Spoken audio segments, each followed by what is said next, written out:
Tudo bom, gente? Hoje é dia 31 de agosto, finalizando aí o mês, e vamos trazer para vocês aquela atualização dos dados da Covid-19 no Rio Grande do Sul.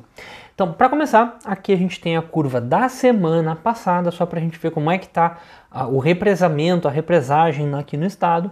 Então, no dia 23 de agosto, a gente estava registrando 109.873 casos, e agora, no mesmo período, a gente já está registrando 119.108 casos. Isso daqui sem incluir aqueles dados de Porto Alegre. Porto Alegre já está com 24 mil casos, mais ou menos, passou um pouco de 24 mil, mas no estado, na Secretaria Estadual, ainda consta na faixa de 13 mil, ou seja, ainda tem casos de Porto Alegre que não estão contabilizados, e não são poucos.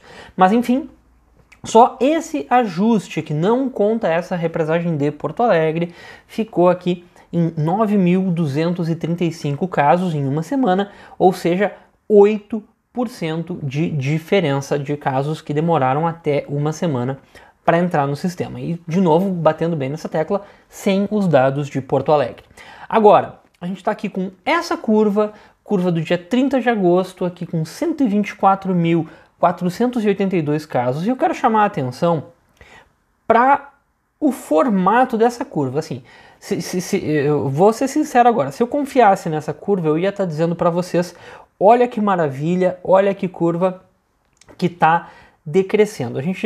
Essa curva aqui, ela mostra essa sensação clara de decrescimento, mas enfim, a gente sabe que infelizmente não é esse o valor que o Rio Grande do Sul está, mas eu vou comentar mais sobre isso mais além. Então, para começar, vamos fazer aquele ajuste que a gente sempre faz.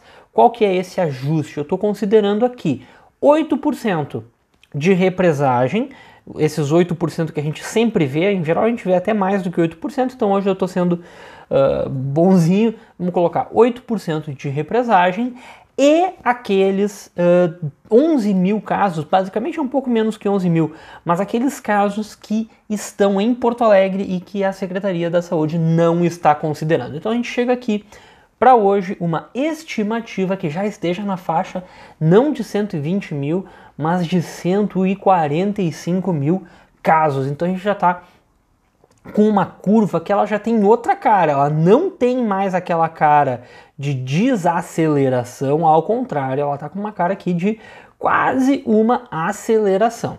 Vamos olhar agora os números brutos para a gente ver qual é a realidade. Então, esses daqui são os dados oficiais, é só para a gente fazer a comparação. Casos por dia, oficialmente, e aqui as barrinhas é para simbolizar a média. Então, oficialmente, o Rio Grande do Sul aqui teve um período no final de julho, início de agosto, que foi um período de platô meio alto, né, meio pico aqui. A gente poderia até atribuir pico para o dia 3 de agosto, e depois decresceu. Então, os casos oficiais a gente está decrescendo. O problema é que a gente tem a represagem dessas duas últimas semanas e, além disso, a gente tem aqueles casos de Porto Alegre que simplesmente não estão entrando, e são muitos casos. Então, a estimativa que eu apresentei para vocês, ela já mostra esse tipo de curva. Uma curva onde aquelas 3 semanas era um efeito platô mesmo, mas depois a gente começou a subir. Aqui a gente tem aquelas médias considerando os casos de Porto Alegre e também os 8% a mais. Então a gente vê as médias realmente subindo nessas 3 últimas semanas.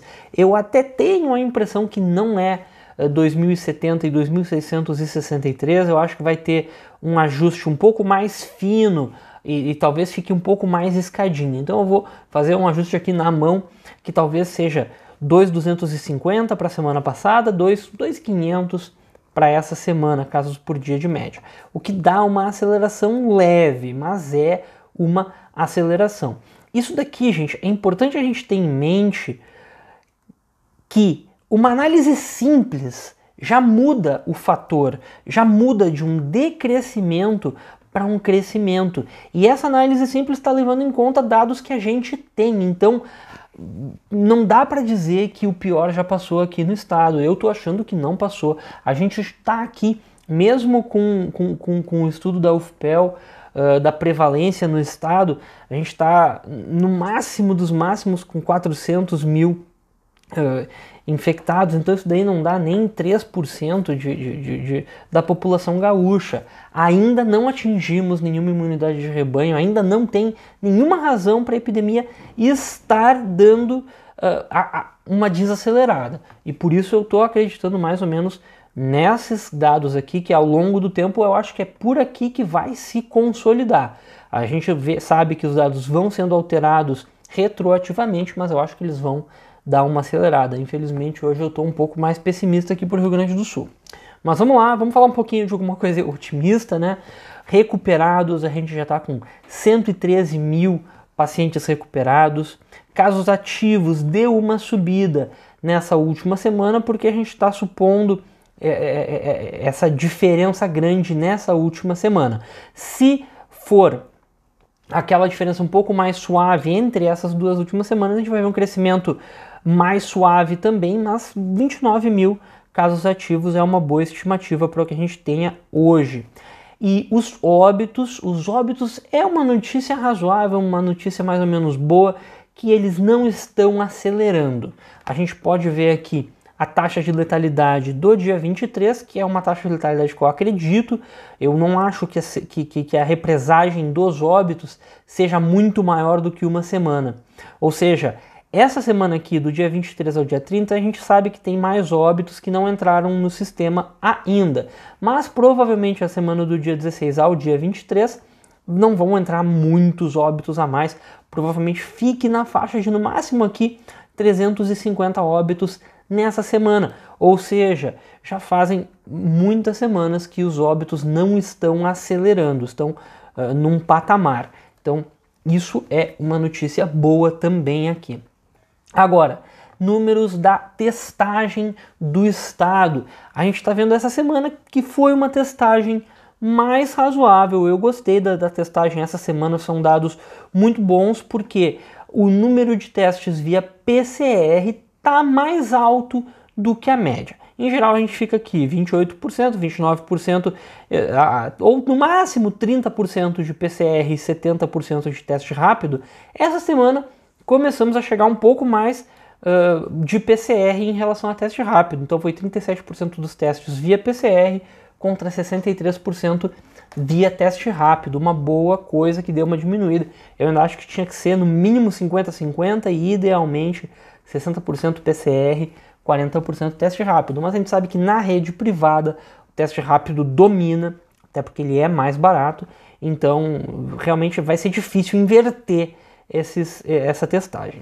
A positividade também foi boa, a gente teve uma positividade um pouco menor essa semana, o que é bom, do teste do PCR. A positividade do teste rápido ficou um pouco maior, até porque a gente fez percentualmente menos teste rápido, né? E a positividade geral, 17%, também abaixo da média. Nossa média estava essa semana em 18,4%, e só se a gente considerar essa semana positividade de 17%, é uma positividade um pouco melhor. O ideal seria a gente chegar na faixa dos 10%, tá, pessoal? Bueno, essa semana era mais ou menos isso. Qualquer coisa deixa aqui nos comentários. Muito obrigado e até a próxima.